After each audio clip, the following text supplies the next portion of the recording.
Bismillahirrahmanirrahim. Assalamualaikum warahmatullahi wabarakatuh. Bismillah, alhamdulillah, wala hawla wala quwata illa billah, wassalatu wassalamu ala rasulillah wa ala alihi wa sahbihi wa mawalah, amma ba'du. Pertama-tama marilah kita panjatkan puji syukur kita kehadirat Allah subhanahu wa ta'ala biqaulina alhamdulillahi rabbil alamin. Pada kesempatan yang berbahagia ini kita dapat melaksanakan perkuliahan dengan lancar. Semoga Allah selalu memberikan kita keberkahan, keselamatan, kesehatan, sehingga kita dapat melaksanakan segala aktivitas dengan baik tanpa ada kendala apapun. Salawat serta salam marilah kita sanjungkan kepada junjungan kita Nabi besar Muhammad sallallahu alaihi wasallam, Nabi akhir zaman yang membawa kita dari zaman jahiliyah ke zaman Islamiyah seperti sekarang ini. Sebelumnya marilah kita mulai dengan bacaan basmalah. Bismillahirrahmanirrahim. Mahasiswa program studi pendidikan guru Madrasah Ibtidaiyah, pada kesempatan yang berbahagia ini saya akan mencoba untuk mendeskripsikan terkait dengan karakteristik peserta didik usia MI. Hal ini menjadi sangat penting karena seorang guru dengan kemampuan yang sangat-sangat kompleks itu perlu mengetahui siapa sih yang ia ajar. Seorang guru tidak hanya dia mampu menguasai materi pembelajaran saja, akan tetapi perlu untuk memberikan stimulasi agar peserta didik dapat belajar atau melaksanakan pembelajaran dengan baik. Maka perlu sebagai seorang guru untuk mengetahui karakteristik peserta didik usia MI. Hal ini menjadi sangat dasar karena ketika jenengan mengajar MI pasti akan berbeda dengan jenengan mengajar MTS, MA ataupun perguruan tinggi. Ketika saya mengajar jenengan sebagai calon guru, maka akan saya bedakan ketika saya mengajar anak-anak MTS ataupun MI. Hal ini menjadi pengetahuan yang perlu untuk diketahui oleh calon guru MI. Karena peserta didik itu adalah salah satu komponen dalam pembelajaran. Apalagi mata kuliah kita mempelajari tentang pembelajaran. Oke. Saya mulai. Paradigma pembelajaran. Sekarang dengan gembar-gembarnya kurikulum 2013 dengan berbagai peningkatan, perkembangan, kemudian pembelajaran ini diarahkan kepada learner center. Jadi pusat pembelajaran itu adalah siswa. Dalam hal ini siswa menjadi subjek belajar. Guru memberikan stimulasi agar peserta didik mau untuk belajar secara aktif. Berbeda dengan paradigma pembelajaran pada masa yang lalu, yaitu teacher center, yang mana pembelajaran itu terpusat dari seorang guru. Guru mengatakan A, pokoknya peserta didik harus seperti itu. Ya seperti halnya perkuliahan ini juga modelnya adalah teacher center. Ya, kenapa? Karena semuanya itu diarahkan oleh dosen. Kemudian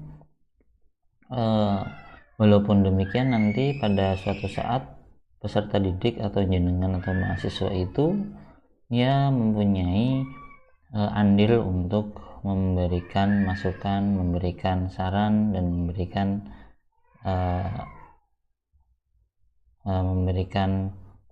pemikiran-pemikiran terkait dengan pembelajaran akidah akhlak. Otomatis ketika ini adalah learner center, maka perlu untuk ada di sana desain yang baik supaya guru itu sebagai fasilitator, sebagai motivator, dan seterusnya. Kira jenengan sudah sangat familiar dengan profil guru ya, atau profil pendidik. Oke. Mengetahui tentang karakteristik peserta didik itu sangat-sangat wajib. Cara belajar anak pun perlu untuk diketahui oleh seorang guru. Seperti halnya mata kuliah sebelumnya yang saya ampu, di sana ada 3 model siswa belajar, yaitu satu dengan visual, yang kedua dengan auditory, yang ketiga dengan audio visual, kinestetik juga. Oke. Maaf, ada 3 ya, ada auditory, kemudian visual, yang ketiga kinestetik. Anak mempunyai paling tidak ya salah satu dari ketiga itu, atau mungkin 2 ataupun 3-tiganya langsung. Maka ketika pembelajaran itu hanya terpusat dengan ceramah, seorang guru menyampaikan materi, kemudian si peserta didik hanya mendengarkan, maka bagi orang-orang yang atau anak didik yang mempunyai gaya belajar visual dengan kinestetik, maka belum bisa memahami dengan menyeluruh. Maka ini menjadi problem. Maka seorang guru itu harus melaksanakan pembelajaran dengan berbagai model-model pembelajaran. Oke. Untuk mengetahui peserta didik, ternyata peserta didik itu mempunyai aspek internal dan eksternal.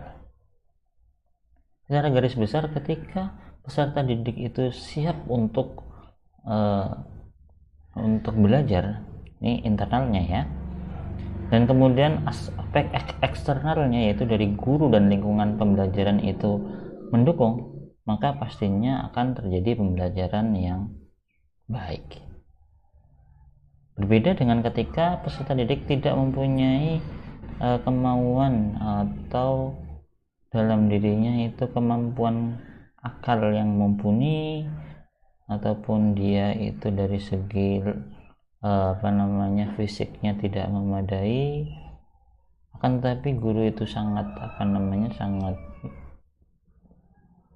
antusias untuk belajar, untuk melakukan pembelajaran, pastinya nanti akan mendapatkan hasil yang berbeda, atau juga sebaliknya, peserta didik mempunyai giroh dan kemauan yang sangat besar, akan tetapi guru tidak dan lingkungan pembelajaran tidak mendukung, ya otomatis akan mempengaruhi peserta didik, khususnya dalam pembelajaran.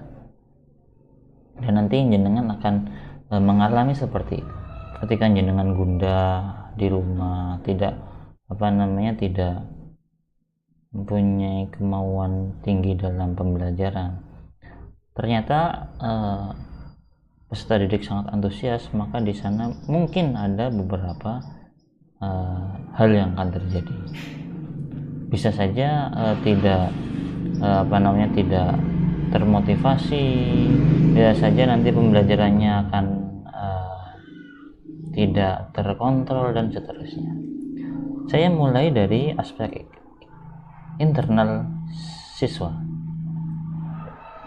Di sana ada 2 hal yang dapat mempengaruhi internal ya, aspek internal dalam diri siswa. Internal itu diri ya, dalam diri siswa, yaitu kognitif dan fisiologi. Terkait dengan ini banyak sekali teori-teori yang mengatakan bahwasanya otak atau kemampuan berpikir dan juga kognisi seseorang itu sangat mempengaruhi dalam belajar. Seperti halnya teorinya Piaget ya, tulisannya Piaget, kita bahasanya Piaget. Menurut Piaget bahwasanya pemikiran anak itu berkembang menurut tahap-tahap atau periode yang terus bertambah kompleks. Pemikiran anak itu akan berkembang, terus berkembang dan berkembang. Pastinya ketika anak itu usia 2 tahun mempunyai pemikiran yang berbeda dengan anak yang sudah berusia 6 tahun. Dan itu akan selalu kompleks, tambah sampai pada tahap tertentu pemikiran anak itu akan stop ya. Seperti kita itu sudah stop atau masih berkembang ya. Nah, ini perlu kita ketahui. Ternyata ketika anak itu mempunyai motivasi, mempunyai pemikiran atau kognisi yang baik, ternyata di sana ada dua hal dalam aspek internal atau dalam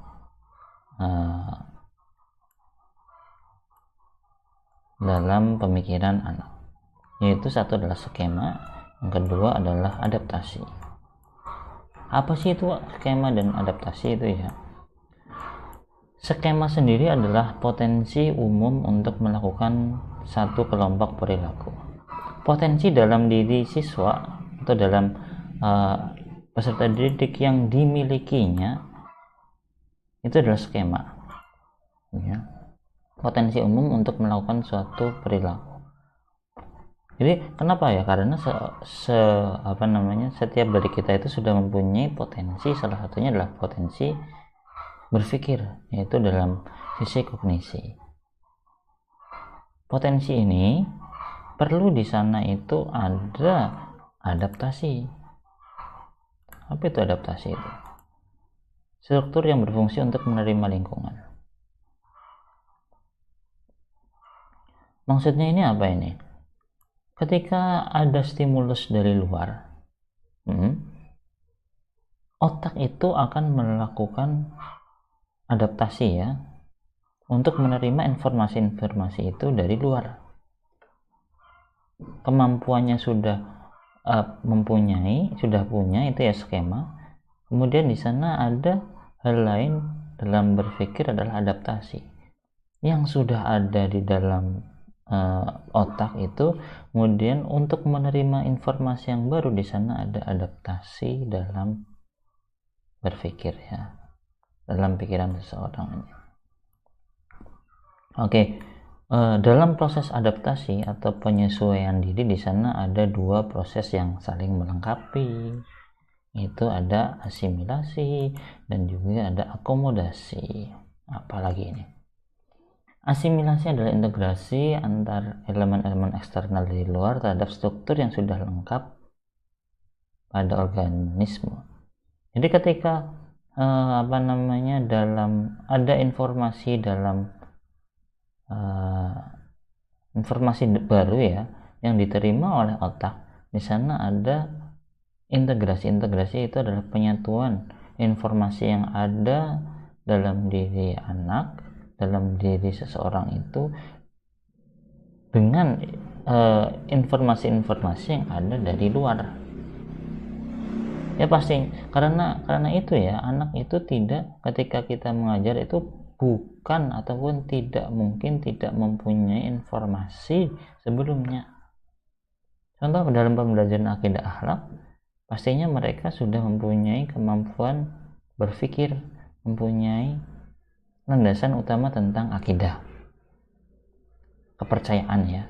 Pastinya dari rumah dia sudah mempunyai bekal pengetahuan tentang akidah atau kepercayaan. Dia sudah percaya dengan Allah.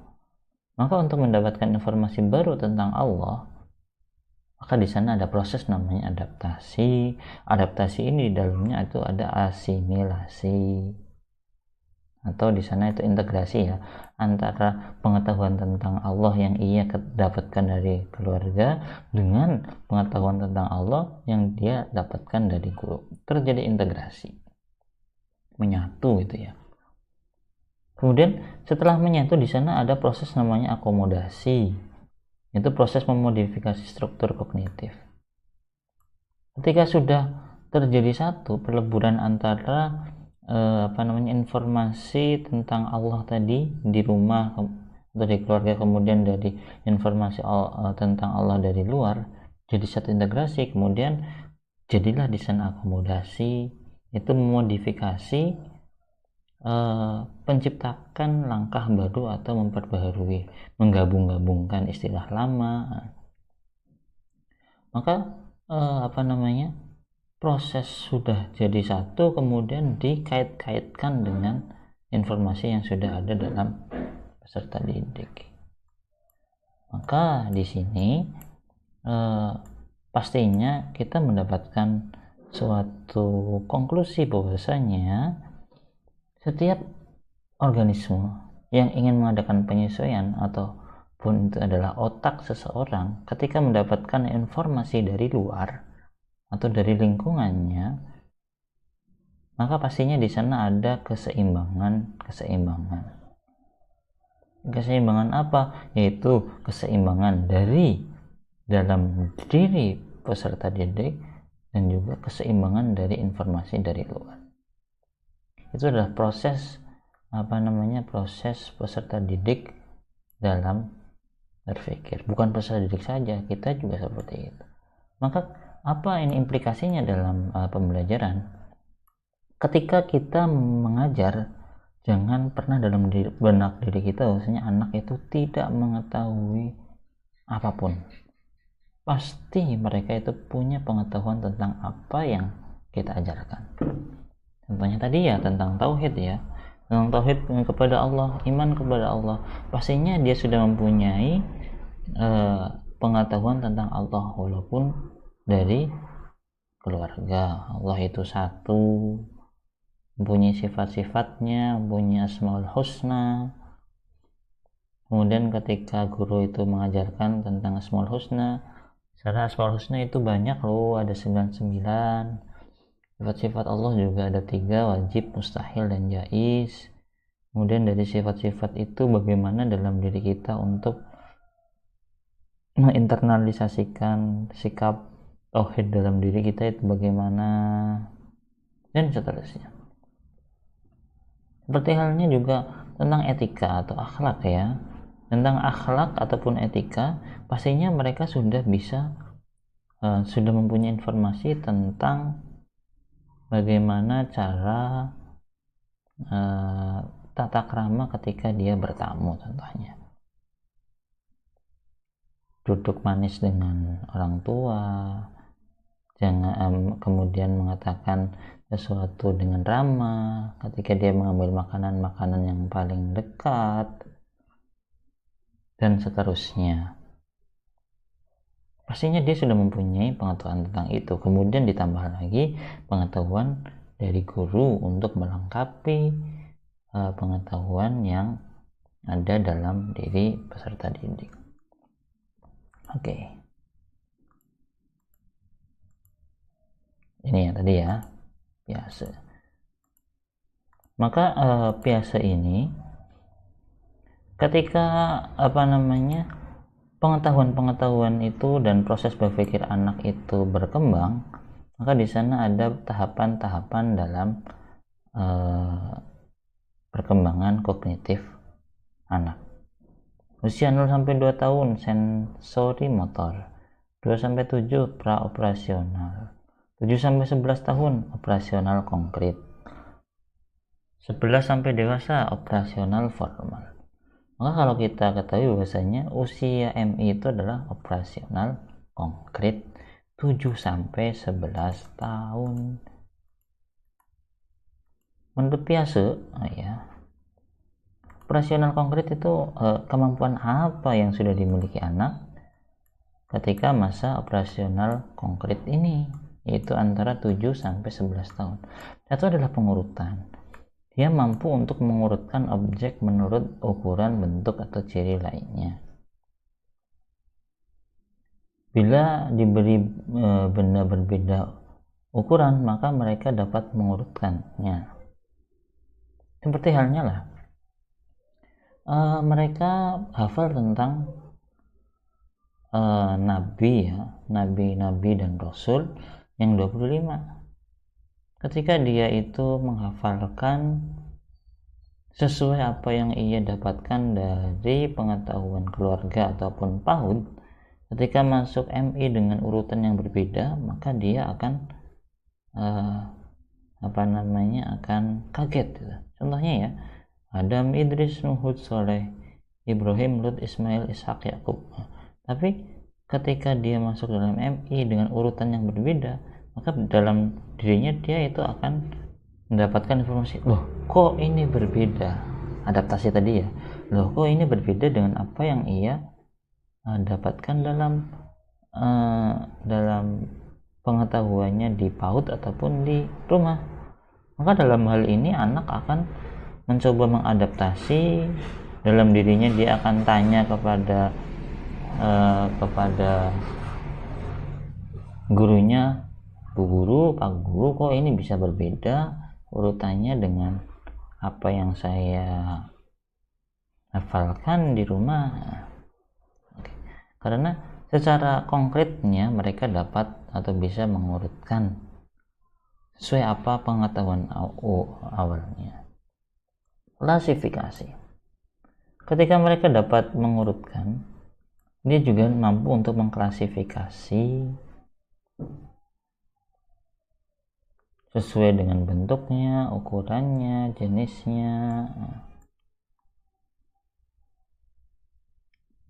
Seperti halnya sifat-sifat wajib, mustahil, dan juga jais. Dalam pengetahuan dia di rumah, dia sudah menghafalkan ketiga sifat itu. Wajib itu ada 20, mustahil ada 20, jais itu ada 1. Ketika dia itu diberikan nama-nama atau mungkin sifat-sifat wajib, mustahil yang tidak berurutan, maka dia dengan sendirinya dapat mengklasifikasikan, oh ini sifat Adam masuk ke mustahil, oh ini makan minum masuk dalam sifat jais, oh tidur ini masuk dalam sifat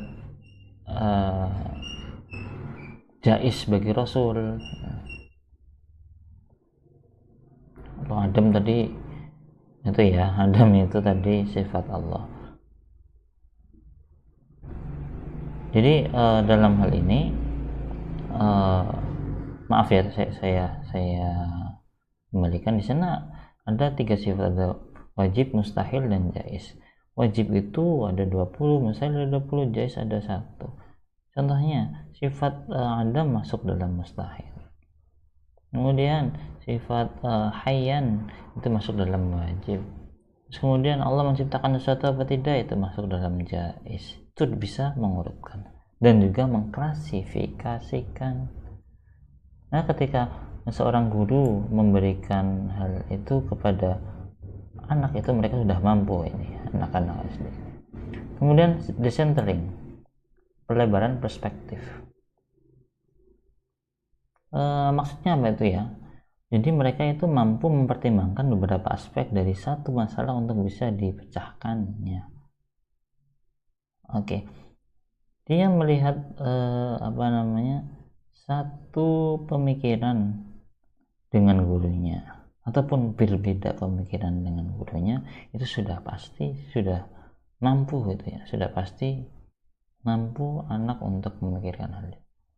Melihat contohnya, melihat satu pulpen, yang pulpen ini menurut anak itu, Bu, saya punya pulpen warnanya hitam. Kemudian gurunya membawa pulpen warna merah. Oh, itu juga ada merah. Oh, Bu, berarti ada pulpen warnanya biru dong. Ada, dan seterusnya, kuning dong. Mereka sudah mampu ini.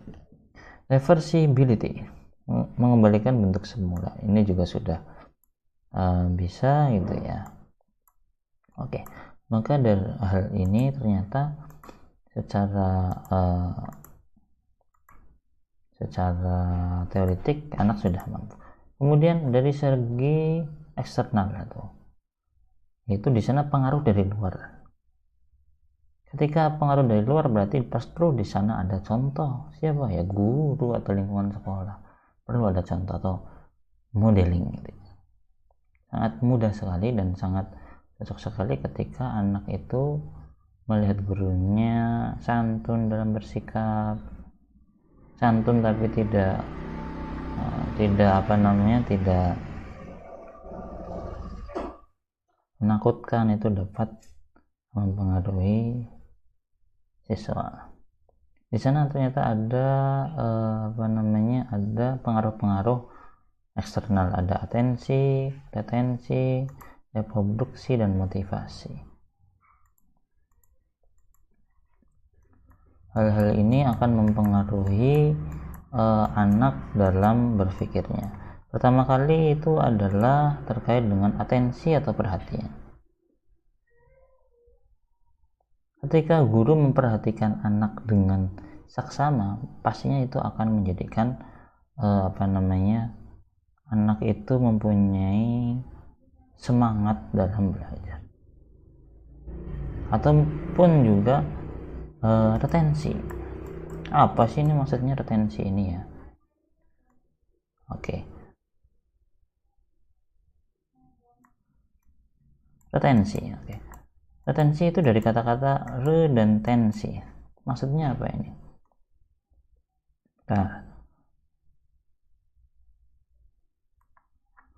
retensi ini adalah kemampuan anak untuk mengingat sesuatu melalui latihan atau pembiasaan. Itu retensi. Diingat-ingat maka perlu di sana itu ada pengulangan, pembiasaan. Ketika anak diajarkan tentang adab kepada guru, salaman, kemudian menyapa, itu ya perlu ada pembiasaan. Reproduksi itu anak bisa atau senang sekali untuk menunjukkan apa yang ia kuasai. Oke, dia bisa menemukan hal-hal yang baru. Motivasi ya pastinya ini sudah sangat umum sekali. Oke, saya kira itu dulu aja. Ini sudah sangat panjang lebar terkait dengan ini. Mohon maaf atas waktunya. Semoga kita selalu diberikan kemudahan-kemudahan. Maaf ya, tadi suaranya agak banyak bisingnya ya, karena kesalahan saya, mungkin belum bisa men-setting dengan betul ini ya. Oke, kita alhamdulillah, alhamdulillahirabbil alamin. Assalamualaikum warahmatullahi wabarakatuh.